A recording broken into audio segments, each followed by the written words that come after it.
முன்னாள் ராணுவ வீரர் மற்றும் ராணுவ வீரர்களுக்கு வழங்கப்படும் ஓய்வூதியத்தை குறைக்கும் கொள்கை முடிவை கண்டித்து முன்னாள் ராணுவ வீரர்கள் வேலூரில் ஆலோசனை மேற்கொண்டனர்.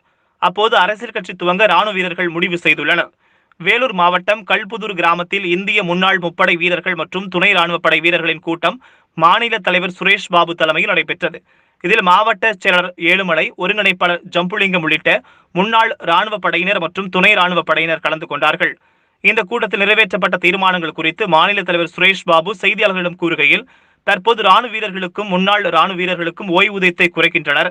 பணிக்காலத்தை உயர்த்தி ஓய்வூதியத்தை குறைப்பது கடுமையாக கண்டிக்கத்தக்கது என்றும், இதனால் ராணுவ வீரர்கள் பாதிக்கப்படுவார்கள் என்றும், எனவே இந்த முடிவை கைவிட வேண்டும் என்றும், அதிக ராணுவ வீரர்களை கொண்ட வேலூர் மாவட்டத்தில் கேந்திர வித்யாலயா பள்ளி ஒன்றை துவங்க வேண்டும் என்றும், தமிழகத்தில் முப்படை வீரர்களுக்கு எந்த சலுகையும் அரசு வழங்கவில்லை என்றும், எல்லாம் ஏட்டில் உள்ளது என்றும், எங்கள் கோரிக்கைகளை கொடுத்தால் அதனை சட்டமன்றத்தில் எடுத்து கூற எந்த கட்சியும் முன் வருவதில்லை எனவும், எனவே முன்னாள் ராணுவ வீரர்கள் தங்களுக்காக தமிழகத்தில் ஒரு புதிய அரசியல் கட்சியை பாரதிய முன்னாள் படைவீரர் எழுச்சி பேரவை என்ற கட்சியை துவங்குவதாகவும், முன்னாள் படை வீரர்களுக்கு தமிழகத்தில் 30 லட்சம் வாக்குகள் உள்ளதாகவும், தமிழகத்தில் முன்னாள் படை வீரர்களுக்கு என தனி இலக்காவை உருவாக்கி தனி அமைச்சரவை ஒதுக்க வேண்டும் என்றும், பென்ஷனை குறைத்து பணிக்காலத்தை உயர்த்துவதை கண்டித்தும் ஈரோட்டில் வரும் 7ஆம் தேதி முன்னாள் படை வீரர்களை திரட்டி பெரிய அளவில் போராட்டம் நடத்தப்படும் என்று கூறினார்.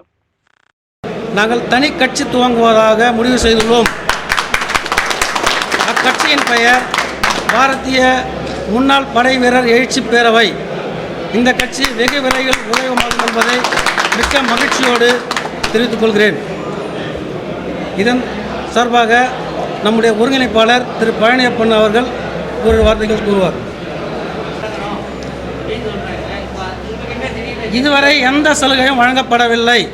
தமிழகத்தில் முன்னாள் முப்படை வீரர்களுக்கு இதுவரை எந்த சலுகையும் வழங்கப்படவில்லை.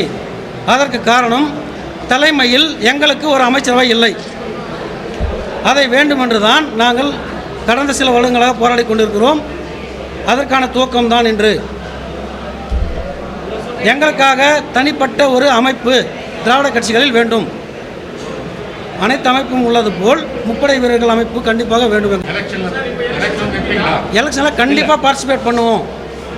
100% எலெக்ஷனில் பார்ட்டிசிபேட் பண்ணுவோம். கட்சி கூட்டணி யாராவது கூட்டு பேசி அவங்க ஏதாவது சீட்டு ஒதுக்கினா அதுக்கு தகுந்த ஒத்துழைப்போம். அப்படி இல்லாத பட்சத்தில் எல்லா எக்ஸர்வீஸ் மேனும் தனிச்சு கட்சியில் நிற்கிற மாதிரி யாராவது சுயேட்சையாக நிற்கிறதுக்கு நாங்கள் ரெடியாக இருக்கிறோம். கட்சியோட பேர் பாரதிய முப்படை வீரர் எழுச்சி பேரவை. அதுதான் எங்களோட புதிய கட்சியோட பேராக இருக்கும். அதுக்கு பெரும்பாலும் எல்லா மக்களோட ஆதரவும் கிடைக்கணும்னு நாங்கள் எதிர்பார்க்குறோம். கண்டிப்பாக கிடைக்கும். முப்படை வீரர்கள் எங்களுக்கு எந்த பெருசாக சர்டிஃபிகேட்டும் தேவையில்லை.